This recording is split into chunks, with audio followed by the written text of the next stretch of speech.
Welcome to CinePro, where we bring your favorite movies back to life with quick recaps, hidden details,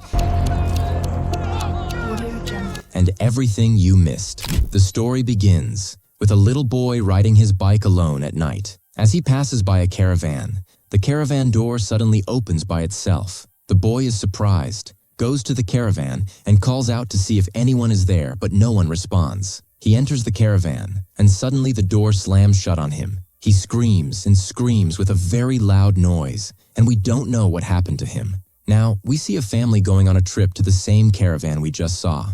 The family consists of Steve, his wife Jennifer, their daughter Olivia, Steve's brother Jay, their father Charlie, and their dog Bentley. We learn that Charlie just bought this caravan recently and gathered his family to go on a trip. It appears that Jay's relationship with his father is tense and that he barely agreed to come on this trip. At that moment, a woman gets out of her car on the road looking very anxious. When she sees Steve, she asks him about her young son, if he saw him on the road because he hasn't come home. This woman is the mother of the boy who disappeared in the caravan. But Steve tells her he hasn't seen him and promises to let her know if he finds out anything. After that, Steve gets into the caravan so they can start their trip, but the caravan's engine won't start. Charlie tries several times until the engine finally works, and they all set off. As they move, they see the missing boy's bike lying behind the caravan. On the road, the family spends a fun time except for Jay, who doesn't seem happy. He thanks his father Steve for bringing them together on this trip and tells him that their mother would have been happy with what he's doing. We learn that Steve and Jay's mother died a year ago.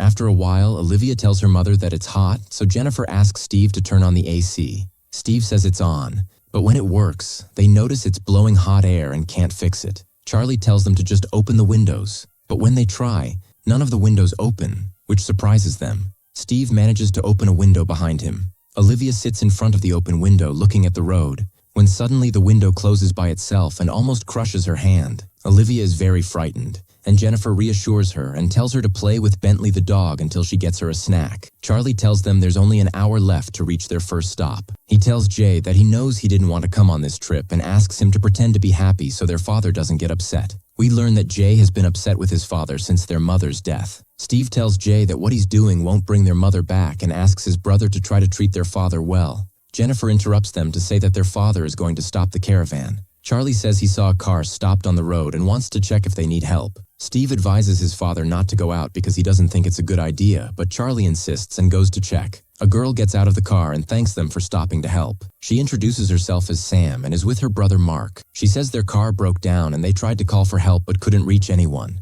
Charlie offers to take them to the next town so they can call for help. But first they'll stop at the cave with the drawings, which is part of the family's trip. Mark and Sam agree and join them in the caravan. Sam goes to the caravan's bathroom and finds blood and hair in the sink, which terrifies her. Mark comes in to check on her, but then the sink is clean, and it seems she was imagining things. Charlie tells them there's only about 15 minutes left to reach the cave, but more than half an hour passes and they still haven't arrived. Jay and Steve suggest turning back because they might have missed the cave without noticing. Suddenly, the caravan's speed increases and the brakes stop working, causing them all to crash. After a while, Sam finds her brother Mark injured in the neck from the accident, and he dies. They all get out of the caravan and try to figure out how to get out of their situation. Olivia tells her mother that Bentley the dog is missing. Steve reassures her that he'll be back soon. Later, Sam is alone in the caravan and feels like someone is behind her. She gets scared and leaves the caravan in tears, blaming Charlie for Mark's death. At the same time,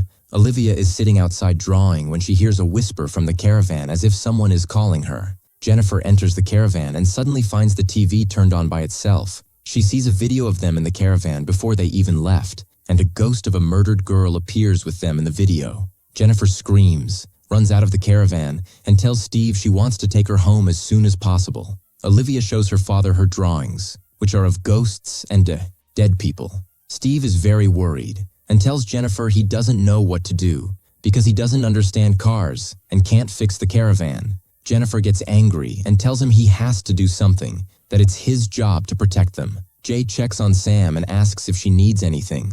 She asks him to try starting the caravan again, but it still won't work. Sam tries to fix the engine since she knows a bit about mechanics. Charlie comes to help and puts his hand in the engine to fix something, but suddenly the engine starts and Charlie's hand gets injured. They quickly take Charlie into the caravan and give him first aid, but say they need to get him to a hospital soon or he'll die from blood loss. At night, Steve tells Jay they need to fix the engine in the morning. Jay says they shouldn't wait and should keep trying to start it, or they'll lose their chance. Steve replies that they have to fix it to get their father to the hospital. Jennifer is with Charlie in the caravan, putting Olivia to sleep, and notices that the food and water in the fridge have gone bad. Jay and Sam agree to sleep in the tent outside while the others sleep in the caravan, and Steve goes with Sam and they try to fix the engine again. Meanwhile, Olivia goes to get her toy from the caravan and sees a door open in front of her. She finds a rope inside, takes it, and calls her mother asking for permission to play with it. Jennifer agrees, on the condition that she plays somewhere she can see her, so Olivia goes to play behind the caravan. At the same time, Sam asks Jay to try starting the engine from inside the caravan. Jay goes to try, and it actually starts. But suddenly, the caravan moves backward all at once, and Jay can't stop it. So it runs over on Olivia, who is behind the caravan. Jennifer screams and rushes to her daughter, who has already been run over and died. At that moment, Sam sees a person inside the caravan through the window, but he suddenly disappears. Steve and Jennifer break down from the shock. Tom argues with Jay for not hitting the brakes, but Jay tells them he tried to stop the car but couldn't, and that the caravan moved backward on its own.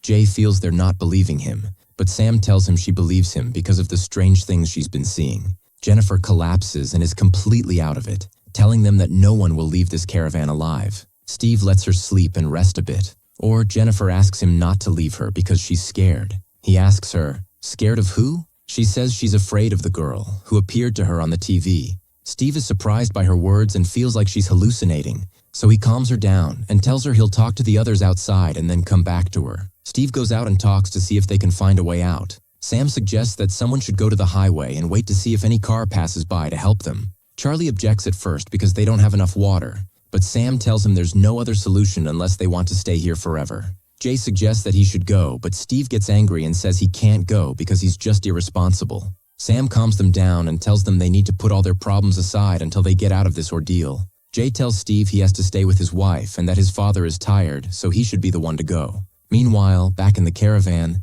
we see Jennifer inside. Suddenly, the TV turns on, showing a video of her daughter playing with the rope before she died. Jennifer panics and tries to get out of the caravan, but the door locks on her and no one hears her. The man appears behind her and strangles her with the rope Olivia was playing with until she dies. The idea is that he leaves the rope in her hand, making it look like she hanged herself. When everyone returns to the caravan, they're shocked to find Jennifer's body. Steve collapses and sits alone, crying. Jay argues with Charlie, blaming him for not being present in his life, saying that when his mother was sick in the hospital, he didn't visit her, and when she died, he didn't even attend her funeral. Jay tells his father he didn't deserve his mother. Charlie tries to end the conversation, but Steve overhears and asks his father to tell Jay the truth. Charlie hesitates, but Steve tells Jay that their mother cheated on their father for 2 years before she died. Charlie is affected and says he didn't attend the funeral because he couldn't accept her death, and tells Jay he attended his graduation and watched his life from afar. Charlie tells them that this trip was planned by him and their mother,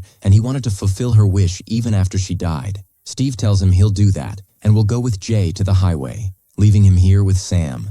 Afterwards, they all leave the caravan. Steve looks for water and any food to take with them. He musters up the strength to get up and searches in the caravan. He reaches into a compartment, but his hand gets injured. He asks Jay to bring him a flashlight. Steve finds knives with blood and his daughter's hair, and a gun. Suddenly, the TV turns on, and the man appears on the screen with his daughter torturing her. Steve recognizes the man as Robert Gantry, the serial killer whose picture was on the news a long time ago.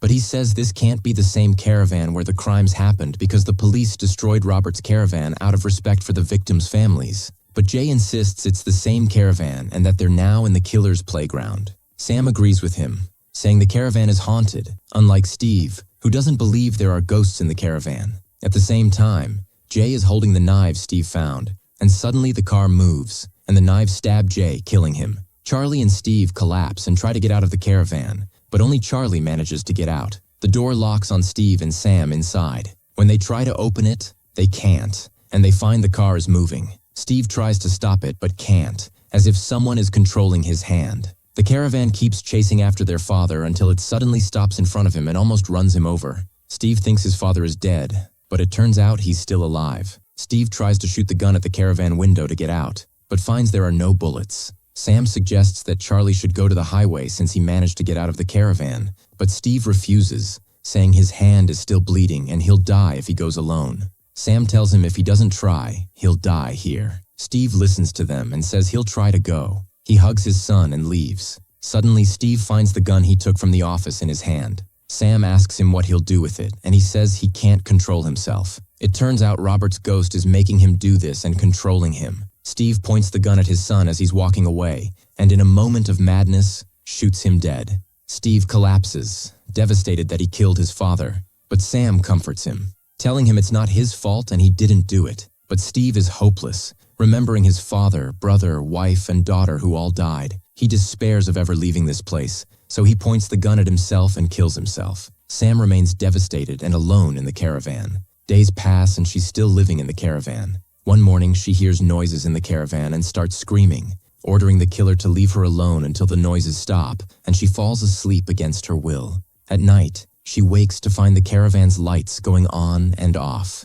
Suddenly, Robert attacks her and beats her until she loses consciousness. He drags her to the room where he tortured the victims. But as he's dragging her, she finds a knife next to her and stabs it into the caravan wall. She sees Robert get wounded, and Sam realizes that anything that happens to the caravan happens to Robert as well. She keeps stabbing the caravan with the knife more and more. Robert starts to adapt. But suddenly, with a loud voice, Robert shouts, and everything in the caravan flies around. Sam falls inside the room, and the door locks on them. In the morning, we see two men passing by the caravan on a motorcycle. One of them gets off and checks the caravan, but they don't find anyone inside. They decide to go in and explore the caravan, and as soon as they enter, the door locks on them suddenly. The movie ends here. If you liked the video, subscribe to the channel and activate the notification button so you never miss an updates. See you in the